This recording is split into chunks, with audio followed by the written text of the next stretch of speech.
Hello, everybody. Welcome to our very first Dark Horse book club. I'm joined today by Dan Chabon. He is one of our editors at Dark Horse Hello, Comics. everybody. Welcome to our very first Dark Horse. All right. So, after that, we are going to go ahead and be talking about Harrow County today. We are talking about Harrow County issue number 1. It is free right now on Dark Horse Digital, so if you'd like to join us for this chat, you totally can. We'll be taking comments in the chat section, taking any questions, and we're just trying to create a space for us to engage with our delightful titles that we've got.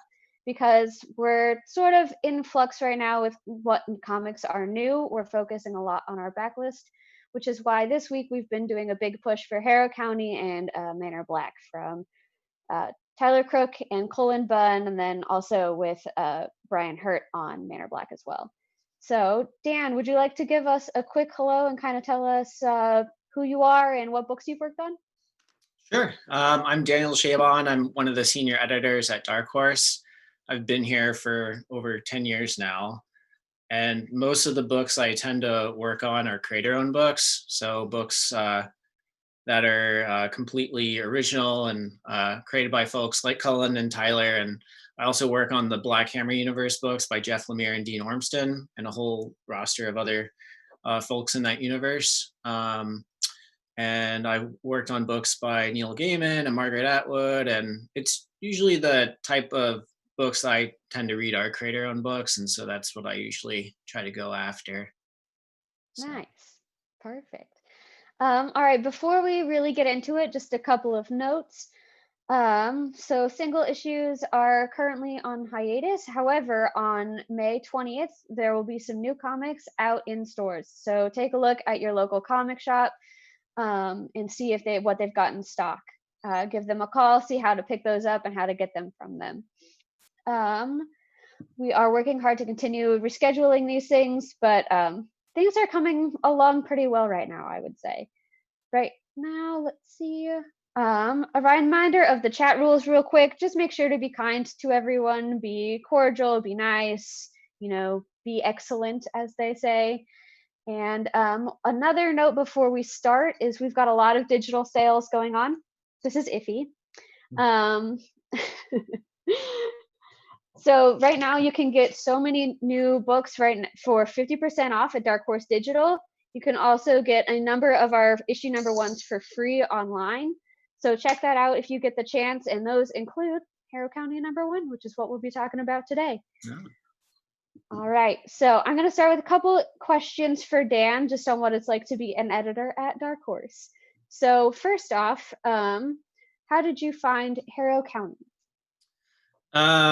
So when I started working at Dark Horse, I was an assistant editor and I worked on the Mignolaverse. I worked on that universe of Hellboy books for a long time, maybe about 5 years or so. Oh, wow. And that universe, when I started, was Mike Mignola, John Arcudi, and Guy Davis for a long time. And those BPRD books were some of my favorite books. And then at one point, Guy Davis took on some other work to work in film, and it kind of opened up that universe to other artists coming in. And one of the first artists to work in the Mignolaverse after Guy Davis was this person named Tyler Crook, who was not really working in comics at that point. He had done a few for Oni, but I believe he was primarily working at a video game company. So he had done a few BPRD series with us, and he was really great to work with, and his art was fantastic. And so some years went by working with Tyler on that universe.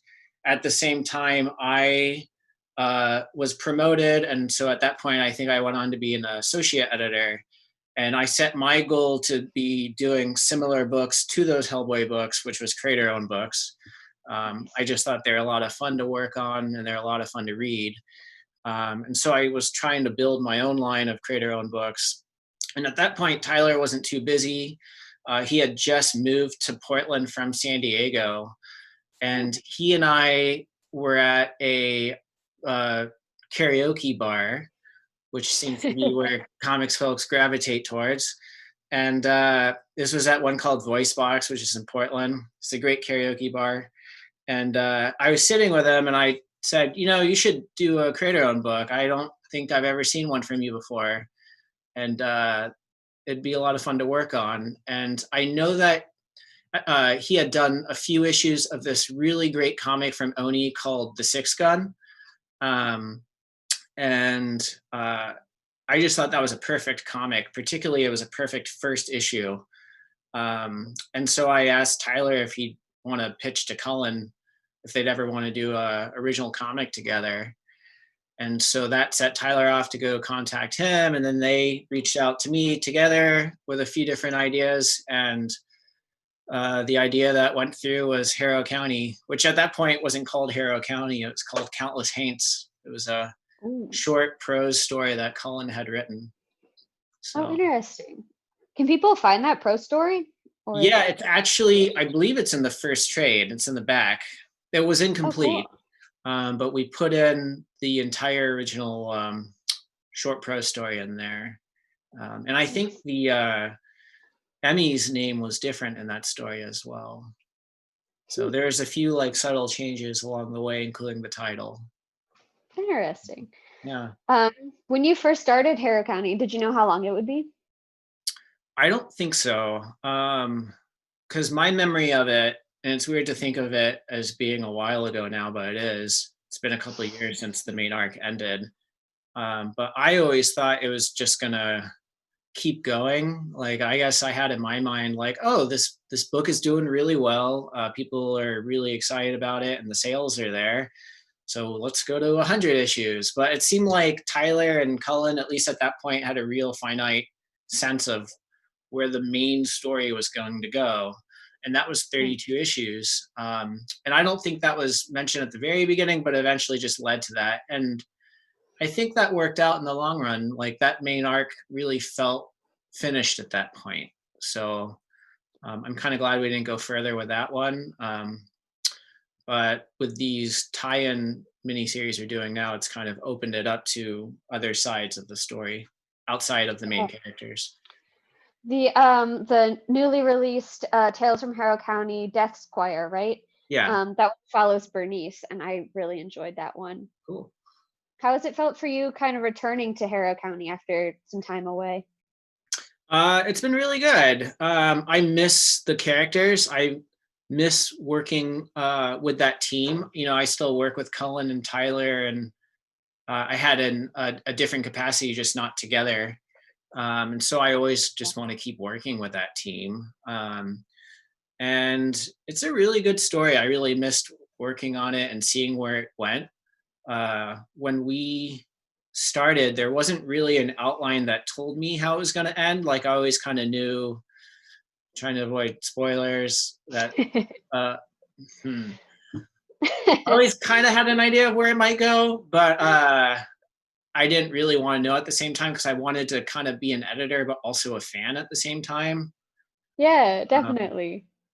But it's real nice to go back to that world and see where it's going to go. And so, yeah, we've been thinking about all these different tie-in stories, and I'm not really trying to push Cullen and Tyler to do any specific stories. I'm just, from being a fanboy of it, want to see what they have to say and go from there.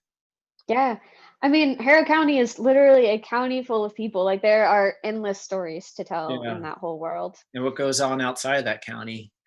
Yeah. Yeah. All right. So let's go ahead and dive into some questions about issue number 1 and kind of the story itself. So I'm a huge fan of Southern Gothic just in general, and I really think Harrow County is a fantastic example of it. Do you feel like Cullen's kind of experience growing up in North Carolina ties into the story as part of how he wrote it? Absolutely. And you should definitely get him to tell some of these stories later today, because they're fantastic.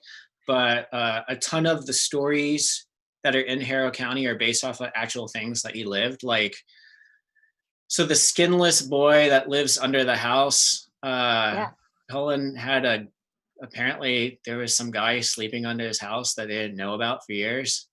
Oh, Uh, yes. and a That's lot of horrifying. monsters and stuff that are in the comic are based off of lore from where he grew up. He has a real interesting childhood. And so you can see a lot of that in these stories, and also a lot, I think, of what he's read. Yeah, Clearly, he's a real big reader, particularly of stories like this or Appalachian stories. And so nice. and it might have been mentioned somewhere, but some of these stories have a manly Wade Wellman influence in them. He was Mm, a Appalachian writer, and some of the characters actually based on some of those characters too. He had a character named Manly Wade Wellman had a character named Silver John, who was this kind of like magical hobo, and one of the villains in Harrow County who's directly based off that character. So interesting. Yeah, I wonder if part of my draw to Southern Gothic is I grew up kind of spending my summers in West Virginia, so there's just like a place in my heart for really muggy, spooky stories. yeah, Um, I was not too so far from you. I was in Virginia when I was a kid. nice. Yeah, Yeah, exactly. yeah, Maybe that's why we like Harrow County so much. yeah. All East Coast. um, yeah. So kind of going to the first issue, what do you think is the importance of starting off right away with Hester's death? They do not like ease you into the fear factor, they like put you right in it right away. Yeah, that's a good question. I don't know. So it's interesting because the first issue did not have the opening prologue. It started with Emmy. I'm pretty sure. I mean, this is years ago now, but it started with Emmy just waking up from the nightmare of the tree, I think. So it didn't have that scene where the evil witch is being killed. And in order to launch the first issue, well, because we really wanted this entire story to be told, and I think we really were trying to focus how much story can we pack into that first issue Yeah. uh, to get people to be excited about it and locked in as readers. And I think we felt that we needed more than just Emmy waking up at the beginning. I think we needed to know some of the backstory so we could get thrown into the middle correctly. Yeah. And I was mentioning earlier that first issue of The Six Gun by Cullen and Brian Hurt at Oni. They have a similar opening where you learn everything you need to know before the story starts. I think it might have been like 3 pages long too, but I thought it was a really good way to kind of get readers excited to see what's going on in the background before you follow uh, where these characters are going to go. And so bringing in Hester, I thought would be interesting just because she makes such a compelling evil villain, and you want to see when and if this person's ever going to come back. Yeah. Um, Yeah, no, definitely. And I mean, it does a great job of sort of setting up. I mean, the whole tone of the entire story really does come out in that first, like, what, 5 pages, I think it is? yeah, It just, kind of it brings you exactly into the world that you know you're gonna be in for the rest of the story.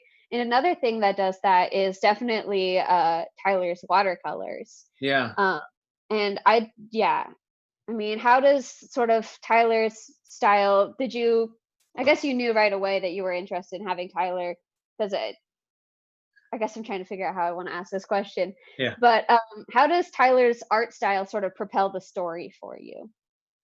It's interesting because I don't remember him doing watercolors on any of the Mignolaverse stuff when we were working together. I think he pitched it when Harrow County got approved at Dark Horse. He was the one, I'm pretty sure, who had said, "Hey, can I do this in watercolor?" And I was like, "Sure, why not?" But I don't think I had ever seen him do watercolors. And when they started to come in, I was like, "Holy cow, these are amazing!" Yeah. I mean, his line art is fantastic.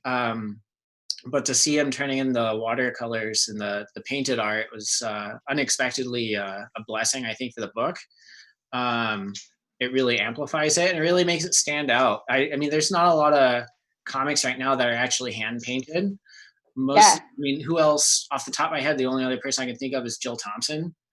on her Beast of Burden work and other Beast of work. Burden. So it's really interesting to have seen him start turning in painted pages, and also he does. And I know that Dark Horse has posted a lot of these videos on social media of Tyler painting the art. And I think what's really neat about that, and was kind of not a shock to me, but it's nice to see, is when you see how he paints each page, it shows how much time he's putting into it. Like it takes a long Yeah. time to do one single page. So you really see the amount of effort and work it goes when you're actually painting something. But I think it really fits the mood of the story, and it really makes it stand out. Yeah, no, I totally agree. I actually didn't know he wasn't doing watercolor on Hellboy at the time. No, I think he was mostly just doing line art on the Hellboy stuff. Interesting. Because he did BPRD Russia, and that was line art.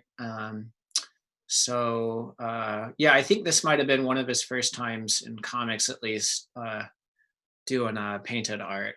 So I can't imagine what the story would be like if it wasn't painted at this point, if it was just straight line art. Like I'm sure it'd look great, but I think the paintings and the painted aspect of it really helps and fits the story well. It just really ended up being like the perfect team at the right time with the right like form of media pushing it out. Like everything just kind of came together. Yeah, So, no, I totally agree, especially knowing that Colin had written it as like a short story first. And while I'm sure it's fantastic, I can't imagine Harrow County in any other form but comics, really. Like yeah, the colors really pull it together, and just the entire format was made exactly for books like Harrow County, I feel like. yeah. Um, for you, what elements of Harrow County really hit home kind of the horror element of it? Um, it it's a good question. It doesn't really censor itself too much. So there's still parts of the story that I think really, there's parts of it that are comical and kind of go outside of horror, but the big push towards actual horror, like you got a main character that has no flesh. That's just the skinless boy in it. So he's having a character that looks kind of like Frank from Hellraiser walking around really pushes the horror element to it. Mhm. Or the evil villain in the story, Hester Beck. Like one thing that I kind of learned over the course of working on it how the story is going to shake out. I don't think I knew how Tyler was going to project Hester in the story until he just started doing it on the page. And so instead of showing her like full faced, it was always this creepy woman that looked like something out of J horror with her eyes covered by her hair and just this terrifying smile. And Yeah, like she looks terrifying. She's really she scary. does. And Yeah, yeah, it makes her a great villain, and it makes you really anxious, like what happens if this person's coming back. So there's parts of the story like that where it's just like a little boy with no flesh, or like a creepy witch. Like they're actually pretty scary, and like making reading something like this at night kind of a challenge at points. yeah. Yeah, no, I mean, there's definitely kind of like it's a little grotesque at some points. Like even in the first issue, there's like a bunch of dead calves, like a bunch Okay. of like little dead cows that are kind of sad, Yeah. but also really scary. And then there's just like a lot of, I feel like, really long scenes, like where she's just kind of like wandering through like the brush by herself before she like stumbles upon the skinless boy, and then like Sure. all of a sudden there's just like empty skin in the middle Yeah. of like the field. Yeah. um I guess in the brush. But it's kind of, I feel like it does a great job of getting that suspense element, which I feel like can be really hard in comics because a lot of people just want to like show everything because you can, but it also takes the time to sort of like build up like what's she following? Like why is that boy just staring at her? Sure. And it's really nice that it takes the time to kind of to grow like that. Sure. Um in the book, there's a lot of colors, obviously, in the watercolor. But her sort of the day-to-day is a lot of grays and browns, but then in Emmy's kind of daydreams and nightmares, the colors are like really bright, like vibrant and like beautiful, and just kind of Technicolor almost. Do you think that says more about Emmy's imagination or more about her regular life? Hmm. Um, Maybe a little bit of both. Those scenes where those colors come out that are a little more trippy. It's really in the first arc of the story where they start to appear, and I think it's kind of just introducing you to where this story will go, or it's like it might be some sort of like subtle foreshadowing. Yeah, Um, and maybe a lot of that was Tyler Crook's idea, and I'm not sure I entirely remember why, but I do think it kind of helps the story in showing that some of this story is a little partially based off the Wizard of Oz in a way, or at least a kind of an homage to that. And so maybe that can sure. kind of be explained like, Dorothy before she goes into Oz is a black and white world, and then Oz is this colorful world. And I suppose in Harrow County, kind of the same foreshadowing. You're starting off in this Yeah, dull world, and what Emmy's about to enter into is going to be this bizarre, colorful, supernatural world. Even though when she enters the woods, it's a little dark, but like I think it's just kind of yeah. leading you up to where uh, the crazy things are about to begin for her story. I genuinely had never considered the Wizard of Oz element of that, and that is very interesting and very cool. And I think that is, yeah, you can see that in a lot of the story. And like she like picks up people who like help her along the way and things Sure. like that. Yeah, you Yeah, get like no, the that abandon, which could be the cowardly lion. In yeah, some ways, and some of this is me just thinking of this now. Not all of it's on purpose. It just kind of shook out that way. I think originally when I was thinking of this story when it was being pitched, it was kind of like a Pan's Labyrinth thing, and then it became more of a Wizard of Oz thing. So, yeah, um, yeah, I guess stories just kind of change as they are being worked on. yeah, definitely. Yeah. I'm gonna describe it to people now as a horrifying Wizard of Oz. I mean, you Not have that the good Wizard and of Oz, evil witches too. Like, yeah, it actually yeah. really is a big Wizard of Oz, man. So, Thing. We made a discovery today. We have a question from our chat. Do we have any favorite moments from the comics? So I guess you can start with that. favorite moments. Um, One of the parts of the story that I really liked that I didn't know was going to happen is when the family was introduced. So Emmy and Hester's family of other witches. Like, so that was not in any sort of outline or anything. It's just one day Cullen turned in a script and there's the family. And I was like, oh, this is cool. There's more witches out there and they're evil and they have cool designs. Yeah. Um, so that was a nice little surprise. I don't know if that counts as like a scene or anything, but it was just, there's moments where I got to be a casual reader myself and I kind of like that. So, Yeah. There are a lot of scenes where Emmy's a really really cool character, and she grows a lot kind of throughout the course of the books and the series. But I think hmm, there are some moments that really shine for me where she's just like being like really genuine and like really kind and doing her best to be a good person, kind of despite the circumstances. mhm, And for me, I think a lot of those come out when she's like helping the Skinless Boy and like working with him and kind of their relationship a little bit, sure. despite the lack of like verbal, communication they have. But I think most of the scenes with them are some of my favorites. Especially because I think the Skinless Boy is my favorite Haint, or Yeah. the like the big I can't it has a name and I can't remember it. The big scary The like dark. abandoned, Yes, like bull yeah, guy. Yeah.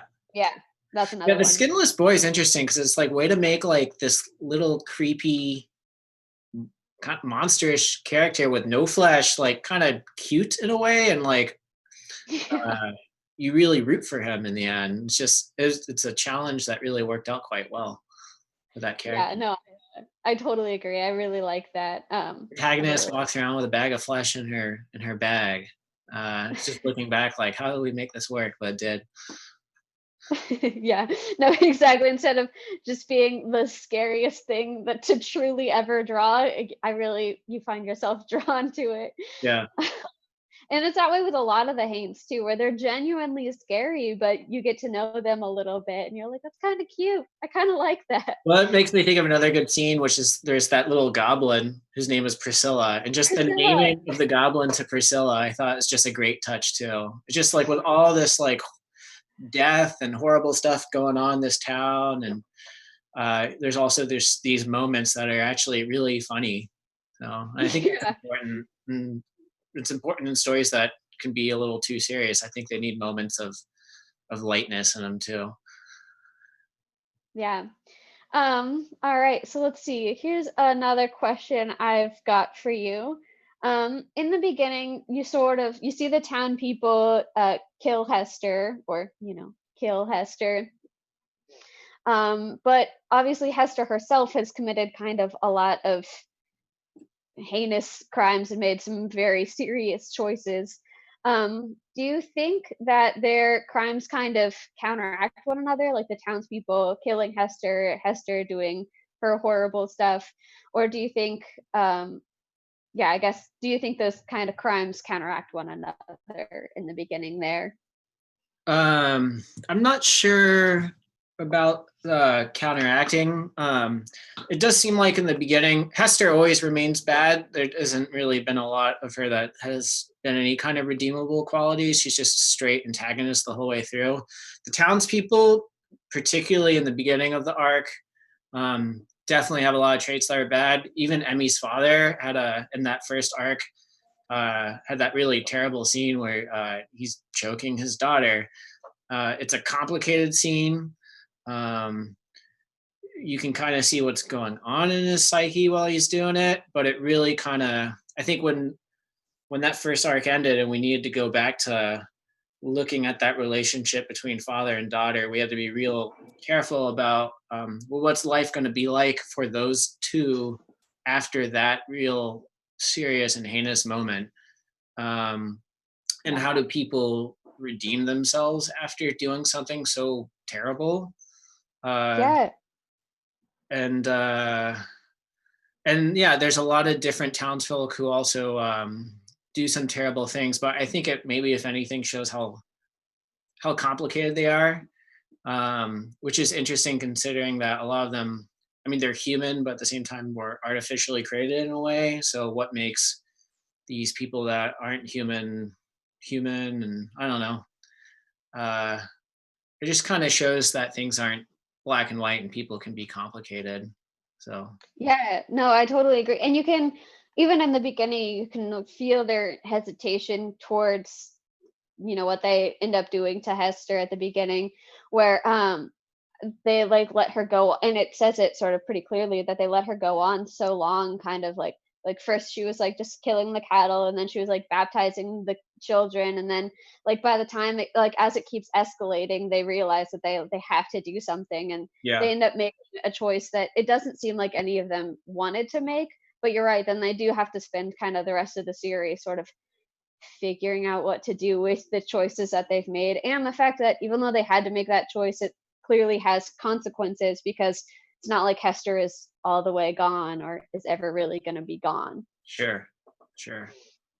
Yeah, the stuff with her and her dad was probably the most challenging thing, just because it ended up being quite a violent scene in the comic, and I think there were Yeah. some reservations about it, but it really, in the end, like I think trying to show how these two characters can kind of find some sort of uh, amends, if that's the right word, or uh, try to live their lives through that terrible moment was a challenge, but it ended up working quite well in this story. Yeah, no, I totally think so. And I think, like you said, you can see their humanness, as they try to figure out what to do with with the hand that they've been dealt, and definitely some of them make bad choices along the way with that, but you Yeah, can feel that they're genuinely good people throughout. yeah, um, at least people who are doing their best. yeah. Here's kind of a very different question for you, but one that I've always wondered. Did Okay. you ask Tyler to put Harrow County kind of in all those like title pages, kind of hidden in the scene, or did he choose to do that himself? I'm pretty sure he chose to do it himself. if I remember the scripts at the beginning too, they weren't mentioned in the scripts, I don't think. Hmm. So I think Tyler had just pitched doing them as these double page spreads that went over the inside front cover and the first page, as opposed to us just doing a credits page. Yeah. And those first couple ones he was turning in are just crazy good. I think my favorite one is the one, I think it's from the second issue, where she's running down a path in the woods and some rocks and sticks are spelling out Harrow County, and there's Mhm. just so much detail in it. It's crazy. So Yeah, that all goes to Tyler Crook. I'm pretty sure that yes. was all his idea. I really do love that about it, and I always kind of, I mean, a couple of them are like really hidden where you have to go look for them, and I always really liked that element of it. I found it really fun. Yeah. All right. So kind of towards, I mean, at the end of every issue, there is a Tales from Harrow County section where there's either a page or two of a little mini comic. How did those come to be? That when we were thinking about when we launched Harrow County, we were trying to figure out how much bonus content can we give to readers to really uh, get them their money's worth in the end. Like, comics can be expensive, and you're getting books usually that are 20 to 22 pages long. So I think we were thinking, like, how much can we fit into a single issue comic to really make it a rewarding experience? And so, besides the main story itself, we decided it'd be fun to throw in some essays and one-page guest stories, just to have some fun with it. And we ended up doing that mostly the whole way through. And it seemed like folks really liked those a lot. So it gave us an opportunity to get a lot of real fun guest artists to come in and see other people do different takes, at least on the town. So none of the main characters, but they're Yeah. a lot of fun. And the one time we went wild really was a 4-parter one that was Matt Kent and Brian Hurt following the butler in it's not really in Harrow County, but he's Emmy's sister's butler, just because he's artificially made. So Tyler, I believe, wrote that one, but he was like, I always curious what happened to the butler in the story and how do those guys get made. So it gave Interesting. Tyler an opportunity to write some of those stories. Yeah. I can't remember that one, but do want to go back and find it now. Yeah, It would be it's in the what, library second edition. part? Oh, there we go. Nice. Um, so the ish, like you said, there are a lot of essays kind of towards the end of the comics, and in this one, in the first issue rather, Colin writes about sort of the big mean trees, and sort of the symbol of the tree is throughout because there's that big huge tree that's just constantly right on the edge of the farm. Uh-huh. But are there any other symbols in Harrow County that really stick out to you like that? Um, hmm. That's a good question. I mean, yeah, the tree is definitely a big symbol in it. And I think the tree at least can be seen as somewhat of an homage as well, again, to some stories in horror or fantasy, like Wizard of Oz has trees, or even Evil Dead and things like that. Other objects, I mean, some of the maybe artifacts that like Bernice uses. I'm not sure. I'd have to think about this one some more. Might need to go Yeah, back and do a reread. I have the upper hand because I wrote these questions. But something I was kind of thinking about was the fact that they are just like on a farm that cannot survive because of what they did. And just sort of a farm is such a place of like living and growth, a lot like a tree. And the Sure, fact that everything there continually dies, I think, is a really great way to get the point across of just how poisoned everything is. sure. Um, all right. So we're coming close to our end here. People in the chat, feel free to ask any more questions if you've got them. Jake, But can I ask you a question? yes, please do. If there was a Harrow County movie, who would you cast? Ooh, that's a good question. Who would you Let's get to see. direct? First, well, who would you get to direct? I asked you first. Oh, okay. What's the Hmm. name of the guy who did The Witch? That could be interesting. Oh, Ari Ashton. No, Ari Aster did Midsommar. That's the I one think I he'd be picked. great too. He would be awesome. Yeah. Yeah, Richard something I think is the guy's name. But the witch might be a little too dark of a direction for a story like this, but it kind of has a period to it that seemed to work quite well too. Yeah. I think, let's see, who I would cast for Emmy. I would pick potentially Saoirse Ronan. I think she could be good. Oh yeah. I think that would be maybe a good one. What about you? What about Millie Bobby Brown? Ooh, Yeah. a younger term. I like it. Yeah. Yeah, she'd be great, I think. She's already done the scary stuff. Oh, yeah. She'd be good. All right. So I think. Oh, go ahead. Sorry. No, you go. I could do this all day, so we don't. Yeah. I was going to ask you what your favorite haint is. Favorite haint. You know, I'm a big fan of the Abandoned. He just is such a likable character and a complicated character, and there's something just about a big ogre-like monster that has a heart of gold in a way that I kind of like. Maybe that's from watching Labyrinth. And who's the big shame on me? Who's the big monster in Labyrinth with the horns? I don't know. People are probably shouting at us right now. I know. But there's something about like a big, scary-looking monster that is actually really sweet that I've always kind of liked. And that character, I always just kind of liked following the whole way through. So yeah, this one's my favorite haint. The one right next to you? The one right here. She's pretty cute. I actually, that's another question I had for you. So I know sort of at the intro, Colin says that the term haint comes from his uncle, or he heard it from his uncle. Had you ever heard it before you started working on the book? Have I heard of it before? Yeah. There was a band called the Haints, and I don't know if I knew that a haint was a ghost or not. I don't remember, but I had a CD by them that was pretty cool. So that was my introduction to the term haint. So. Yeah, I don't think I had heard it before kind of getting into Harrow. I already told you this, but Harrow County was actually my very first or one of the first books that was recommended to me when I started working at Dark Horse. I hadn't read it yet. And as soon as I asked people kind of what I should be reading and what they recommend, immediately everyone in the office was telling me to read Harrow County. Cool. And I'm so glad that I did. Yeah, it's kind of weird because now some years have gone by since the main stories come out, and it seems like it's naturally becoming like a new classic in a way.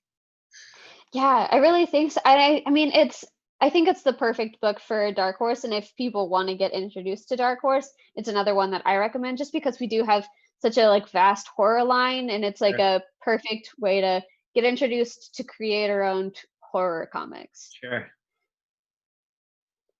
All right. Well, I think we're going to get ready to wrap this up. Dan, do you have any other questions you want to ask? Still thinking about who I would cast in a Harrow County movie, but let's see. What about her dad? Her dad? Yeah. That's a good question. I'm just thinking about the monsters right now. I don't know. Who would you cast as her dad? Let's see. An actor that looks like him. Let's get John Malkovich in there, just for the sake of getting John Malkovich in there. Perfect. Yeah. Yes. Good. Yeah. Yeah. All right. I sat next to him at a restaurant one time. Really? Yeah. He has I think a daughter that goes to school in Portland, and he sat down next to me, and of course he had a beret on just because he would. And the person I was with at the time was like, "That's John Malkovich." And I said, "I'm not sure. It could be." And then he started talking. And I was like, "Oh, that's John Malkovich." Okay. It's definitely him. That's so good.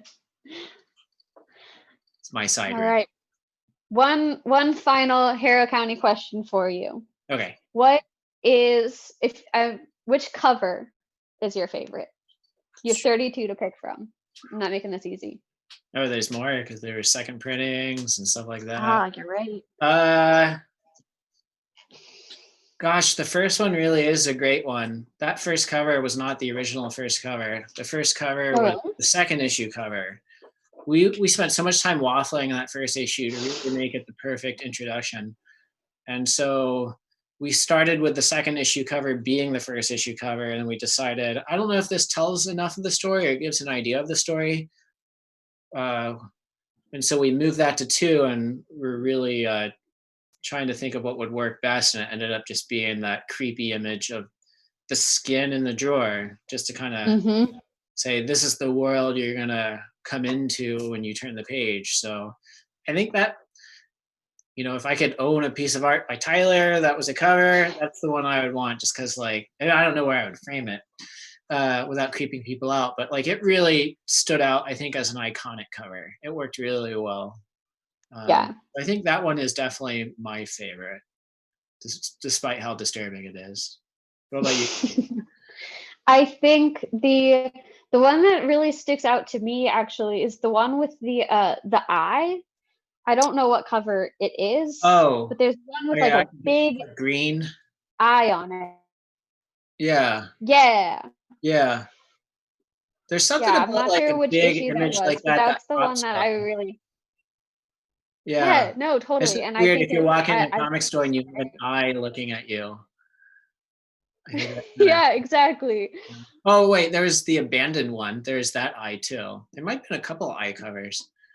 Ooh, are there? I was thinking about the big green one. Yeah. Okay. Yeah. Yeah, that was a good one. That's a creepy one. Yeah. All right. Well, I'm going to close us out here. Thank you, everyone, for joining us. This was truly a pleasure to have kind of, and then, like I said, this is the beginning. This is our first book club. We'll be doing another one next week. We will be talking about a different book. You'll hear about that more soon. Check all your social channels for Dark Horse Comics. Dan, where can people find you? Where can they find me? Oh, Yeah, if they want to follow you, not literally find you. during these quarantine times, you never find me. You can find me on social media. I'm on Twitter. It's Not Too Shabby. It's a punny name, so it's NOTTOOCHABBY. And I'm on Instagram, and yeah, so but keep following the Dark Horse page because you'll see a lot of my books on there. Yes, you will. And would you like to shout out any local comic shops that you want people to buy from right now? Oof, all of them. You can't just do one. One of my favorite local ones, though, in particular, that I'd always been going to is Cosmic Monkey.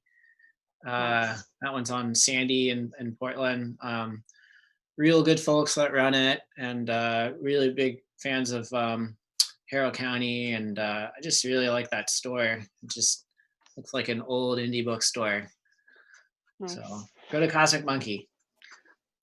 Great. Good advice. And if you have any questions for Tyler or Colin that came up during this, come back here at 2 p.m. Eastern time. That's just in an hour. They will be here answering questions and chatting with my coworker, Kara.